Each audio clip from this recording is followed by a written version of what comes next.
Alors, rebonjour, on va démarrer la deuxième partie de cette matinée. Et donc, on va démarrer par la deuxième présentation, c'est normal, avec trois personnes. Monsieur Julien Gabrielli de SNCF Réseau, Tianyu Wang de l'École des Ponts et Chaussées et Monsieur Philippe Revsteg de Lifstar, qui vont nous présenter investigation et calcul des ouvrages anciens sur fondation en bois, effet de groupe.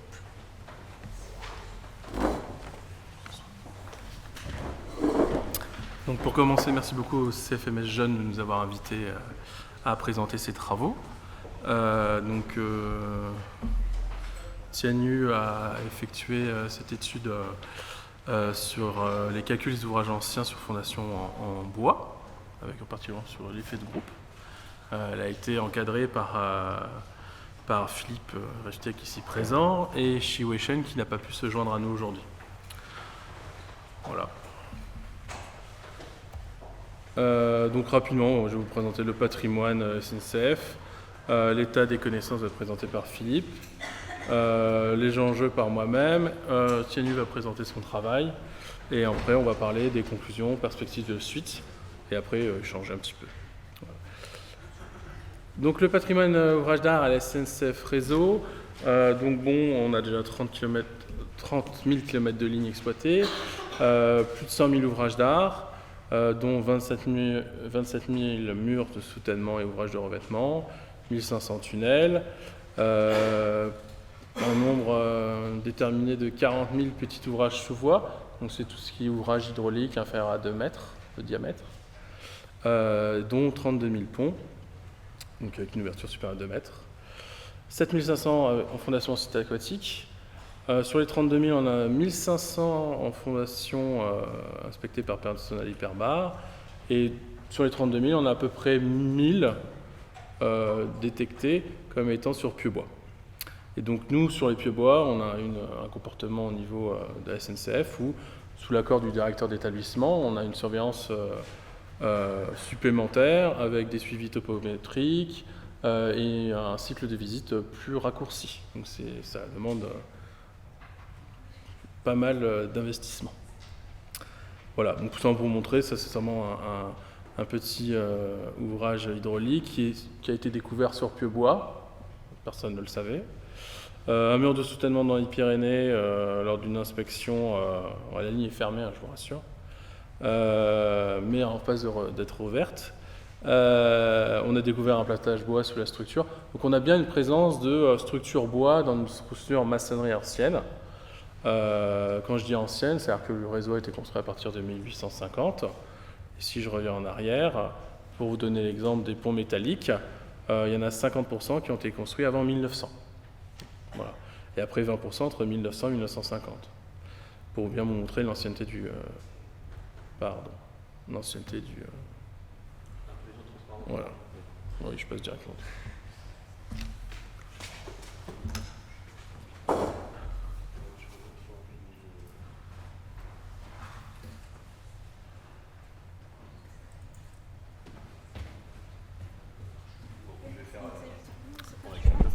Bon, je vais faire la... C'est filaire, ça devrait mieux marcher. C'est bon ? Donc du coup, je vais continuer pour vous faire juste un petit rappel, ou peut-être vous vous souvenez, parce qu'on avait dû faire quelques présentations, que ce soit au CFMS ou au GNGG. On avait entrepris entre 2000 et 2013 de faire un projet sur les puits en bois ou les fondations en bois avec deux objectifs. Un objectif sur le patrimoine et un objectif sur le futur du puits en bois, c'est-à-dire est-ce qu'on pourrait utiliser le puits en bois comme une version un peu modernisée de pieux, un peu à faible empreinte carbone, même enfouissement de carbone, et donc c'était ça ce qu'on avait mené. Donc avec différents partenaires, Lifstar bien sûr, le LERMAB de l'école du bois d'Épinal, un bureau de contrôle, Bâti Plus, un fournisseur de bois, un négociant en bois qui s'appelle Groisel, et un architecte, Canonica. Bien sûr, il y avait eu aussi un groupe dans la région bordelaise qui avait été mené par Sud Fondation, et qui, avec Marie Chrétien, qui avait également mené des actions en parallèle et qui s'était joint à ce projet Piobois qui était financé par le RGCU. Donc on avait réalisé des essais en laboratoire à l'interface bois-sol pour voir l'effet de la dégradation, les frottements, etc. Développer une technique d'instrumentation des pieux en bois pour faire des essais de pieux bois, parce que c'est pas évident obligatoirement sur un arbre, sur un tronc d'arbre, de venir placer un extensomètre et de pouvoir mesurer le tassement de cet objet. Et on avait, donc je vous montrerai sur l'autre transparent, fait des essais de pieux sur différentes essences et sur différents sols.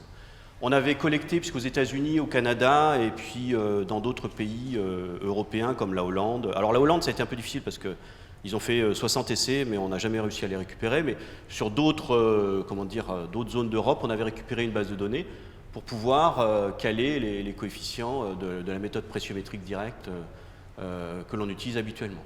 Donc, juste pour attirer votre attention par rapport à ce qu'a dit Julien, une pile de pont sur puits en bois, c'est un peu fait comme ce qu'il y a en haut à droite, c'est-à-dire que vous avez souvent un bâtard d'eau fait de pales planches bois avec des pieux bois qui servent donc à sécher la zone où va être construite la fondation. Et du coup, des pieux sont descendus, un platelage est mis, après la maçonnerie est montée.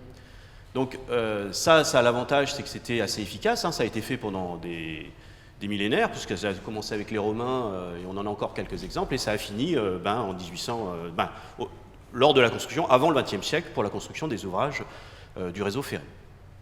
Le pieux en bois ont eu ont été sujets à une grande suspicion lors de l'événement qui a un peu marqué les gens en 78, qui est la chute du pont de Tours, qui était un pont qui avait subi pas mal de désordres, hein, des ordres de guerre, pas mal de reconstruction, puisqu'il a été cassé d'un côté puis de l'autre. Et la partie qui était encore intacte s'est effondrée dans une journée. Hein. Moi, quand j'étais enfant, j'étais à côté, puisque j'habitais Tours. Et c'était assez impressionnant de voir les arches. Il n'y a eu qu'une seule voiture qui est tombée dans l'eau. Et après, pendant un mois, on n'a pas eu d'eau. Donc, d'eau courante, puisque l'eau courante arrivait par le pont, sur le nord de Tours. Ce qu'on en a fait, donc ça c'est en haut, vous voyez l'image des essais de pieux que l'on a réalisés, le calage un petit peu de la méthode. Et on a, dans ce projet, fourni plusieurs livrables qui sont disponibles sur geotech-fr.org. Et ce que l'on peut dire, donc ça fait l'objet du travail d'aujourd'hui, c'est qu'on a eu un certain engouement quand on l'a présenté, hein, quand on a fait le retour à la fin du projet. Mais finalement, on voit que en tout cas, le futur du puits en bois, même si dans l'Eurocode, il y a timber pile qui traîne à certains endroits, c'est pas obligatoirement demain qu'on va faire beaucoup de puits en bois pour mettre les bâtiments, même si ça se fait dans le nord de l'Europe. Et puis, on a eu quelques petites difficultés. Donc, il y a cet aspect sur le futur, mais sur le passé, on s'est rendu compte qu'on avait encore des éléments qui nous manquaient à la suite de ce projet, qui était vraiment c'est ce que j'ai mis dans la dernière alinéa, le comportement global de ce type de fondation reste encore assez méconnu, puisqu'on n'a que des images d'archives, on a très peu d'instrumentation, et le nombre de ponts qu'a la SNCF, par exemple, pour avoir des informations très complètes, ce n'est pas obligatoirement évident. Hein. Pourtant, c'est encore un établissement qui a un archivage et un maintien et un suivi assez important de ces ouvrages. Donc je ne vous parle pas des ponts routiers. On a développé une technique pendant ce projet d'inspection, donc on met en œuvre avec la SNCF, d'aller visiter lors de l'inspection d'ouvrage la fondation. On est obligé de faire une découverte, d'aller faire des prélèvements et puis faire des essais de pénétration sur les puits en bois pour voir leur état de dégradation.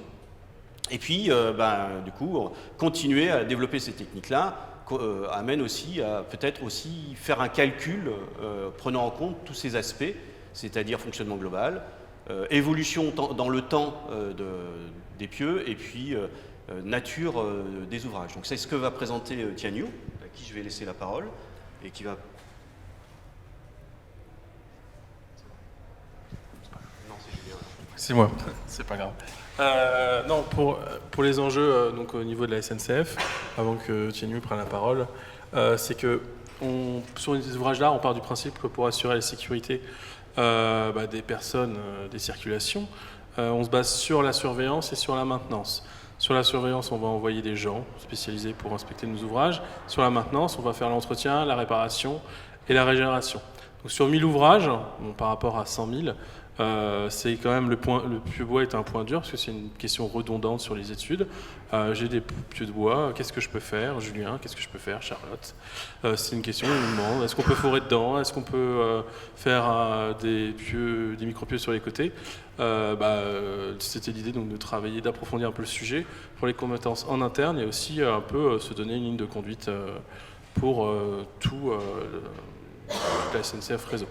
Donc, sur les deux aspects, donc on a bien la découverte de pathologies, comment on fait pour renforcer ces ouvrages-là, donc bien les connaître, avoir les plans d'archives, les dimensionner, les modéliser. Donc les modéliser, c'est savoir les recalculer. Après qu'on a un incident, comment venir les réparer, donc c'est connaissance des techniques anciennes, et savoir comment on peut intervenir rapidement. Et après, bien sûr, c'est moderniser le réseau, donc c'est changer les tabliers. On a des très bonnes piles, mais sur pieux bois, comment on va venir les renforcer pour reprendre les charges supplémentaires qui peuvent être 30% en charge verticale et prendre plus d'efforts horizontaux. Donc dans ces enjeux-là, TNU a participé à recalculer les pieux bois sur l'effet de groupe. Donc je lui laisse la parole.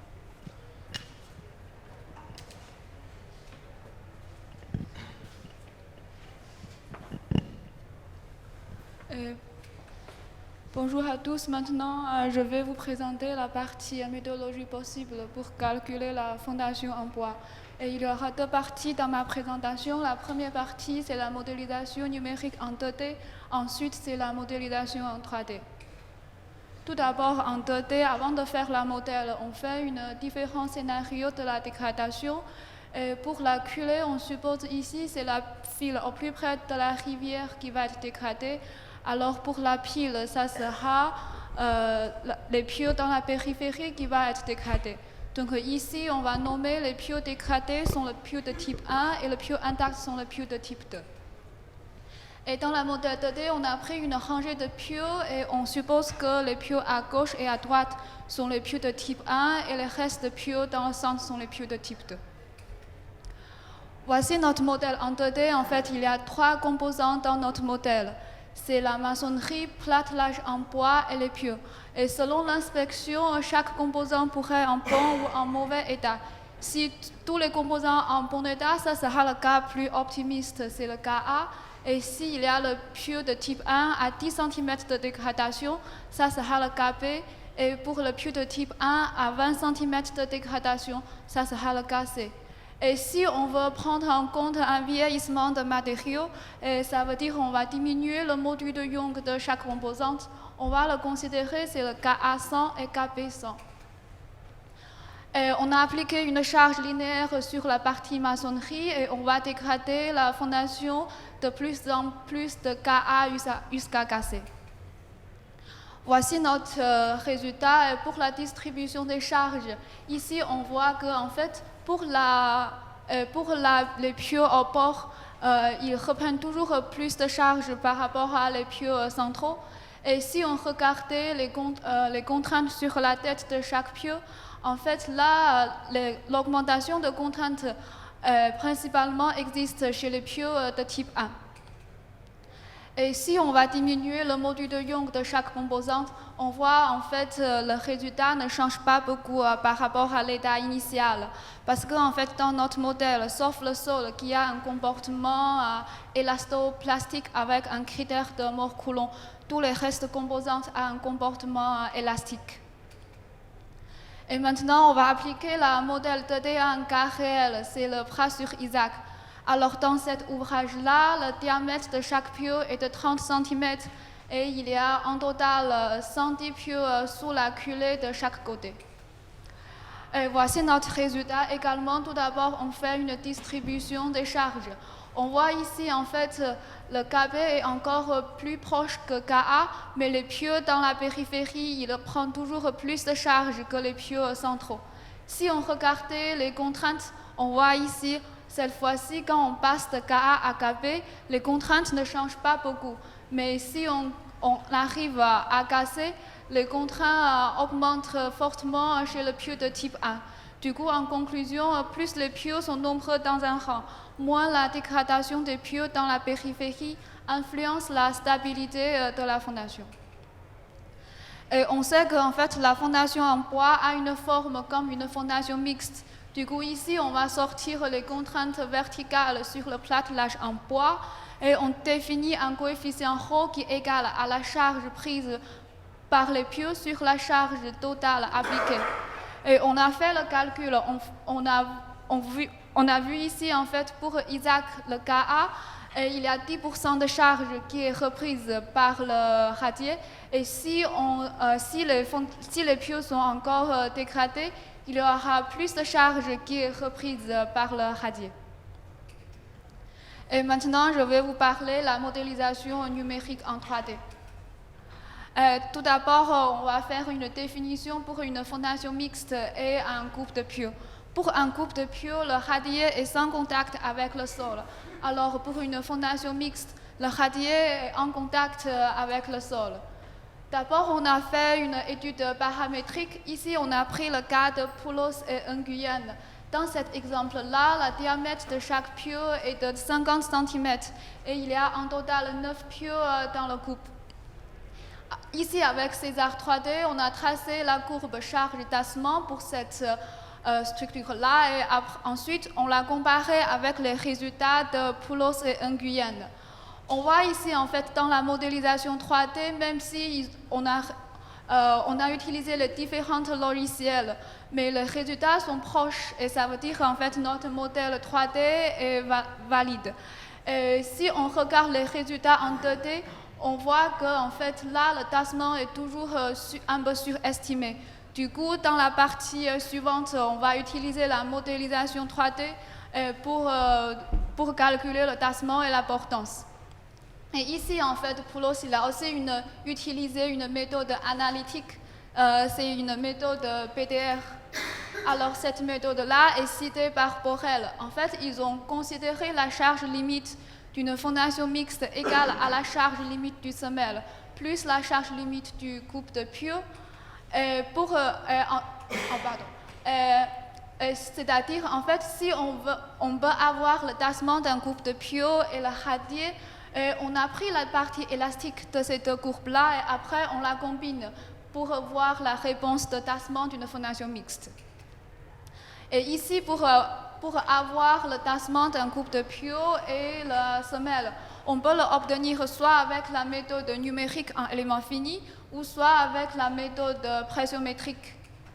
Pour la méthode pressiométrique en couple de pieux, on peut utiliser la méthode hybride, c'est-à-dire le tassement, on peut le trouver à partir de la courbe TZ estimée pour un pieux isolé.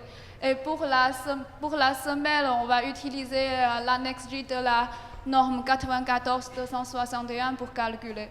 Alors, l'intérêt pour utiliser la méthode PDR avec la pressiomètre, parce que en fait, le temps de calcul va être forcément diminué et je vais vous montrer dans la suite de ma présentation.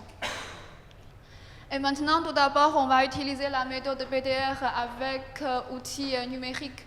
Ici, on fait charger séparément un couple de pieux et la semelle. On a pris la partie élastique de ces deux courbes-là et après, on la combine. Et ensuite, on l'a comparé avec ce qu'on a trouvé comme une fondation mixte tout à l'heure. Ici, on voit en fait les résultats sont très proches.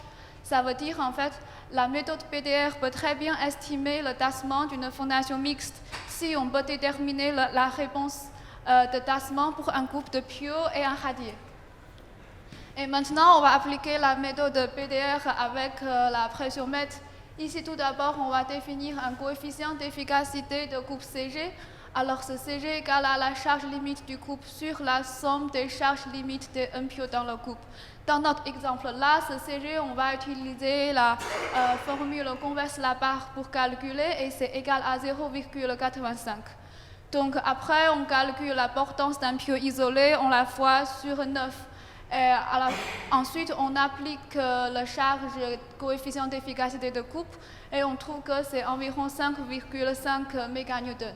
Et si on revient sur la courbe de charge tassement d'un couple de pieux avec César, on voit ici en fait ce 5,5 est aussi la limite élastique de couple. Donc, on peut dire là, le CG définit la limite élastique d'un couple de pieux. Donc maintenant, on va utiliser la méthode pressiométrique pour calculer le tassement. Et ici, on utilise la méthode, quand on passe la méthode hybride. En fait, ici, pour simplifier un peu le calcul, on considère le Y et le P égal à le CG on trouve avant. Et du coup, c'est le résultat qu'on a trouvé. On voit ici, en fait, les lignes pointillées avec la méthode pressiométrique. Ils sont très proches de ce qu'ils ont trouvé par César. Mais au niveau du temps de calcul, César prend une journée, alors la méthode pressiométrique, ça prend que 30 minutes avec un Excel. Et pour le radier, on a utilisé la norme pour calculer. On voit que les résultats sont proches de ce qu'ils ont calculé par César.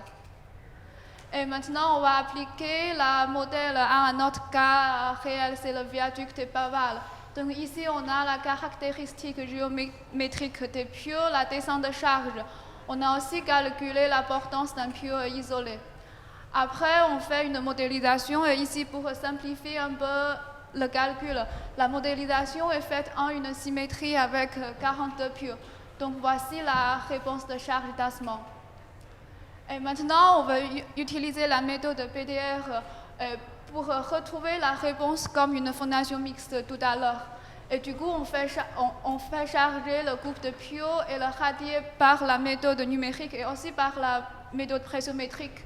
Mais il y a une petite remarque là pour le couple de pieux. En fait, là, quand on fait charger avec César, on trouve que le CG égale à 0,15 au lieu de 0,66 qui est donné par la formule converse la barre. En fait, ici, ça veut dire que la formule ne fonctionne plus quand il s'agit d'un grand nombre de pieux.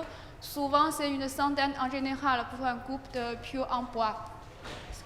Donc, on essaie de faire CG égal à 0,15 et voici notre résultat. On voit en fait la réponse de la pressiométrique, ça fonctionne, les résultats sont proches de le César. Donc, CG égale à 0,15 est proposé pour un couple de pieux en bois dans un premier temps. Et même comme maintenant on a la réponse d'un couple de pieux et le radier, on va le combiner et on va le comparer avec la réponse comme une fondation mixte. On voit ici en fait la méthode de PDR avec la pressiomètre. Elle sous-estime le tassement au début, mais commence à approcher le tassement d'une fondation mixte quand le radier commence à reprendre la charge. Donc en conclusion, à partir de la modélisation 2D, si les pieux sont dégradés dans la périphérie, il n'y a pas une augmentation de contrainte évidente chez les pieux centraux. Et par contre, c'est plutôt pour les pieux de type 1 qu'il a un risque de rupture si le bois est dégradé. Deuxième conclusion, il y aura 10 à 20% de charge va être transférée au platelage en bois d'après les études de cas d'Isaac. Et de la modélisation en 3D, on voit que la combinaison de la méthode pressiométrique et la méthode PDR peut très bien estimer le tassement d'une fondation mixte. Et maintenant, je laisse la parole à Julien pour la perspective de ce travail. Merci Tinu. Donc simplement pour conclure son projet, c'est que c'est une brique à l'édifice. Et donc la suite, l'idée c'est de faire une méthodologie à disposition de la SNCF en interne pour recalculer les pieux bois, nous se donner une ligne directrice qui n'existe pas aujourd'hui, et aussi une méthodologie d'inspection des pieux bois. Parce qu'aujourd'hui, en fait, quand on fait des régénérations, on prend en compte les pieux bois comme étant en bon état. Donc ils peuvent porter une charge constante, mais on fait le complément, ou sinon on ignore totalement les pieux bois. Donc on voit bien qu'il y a peut-être un gain économique à faire ici. Et puis après, donc on a dans l'étude de Tienu, on a pris en compte le pourrissement, mais on n'a pas pris en compte l'évolution des caractéristiques mécaniques du pieux bois dans le temps. Donc ça, c'est peut-être une brique qu'on voudrait approfondir avec Philippe pour mieux caler le modèle. Voilà, merci.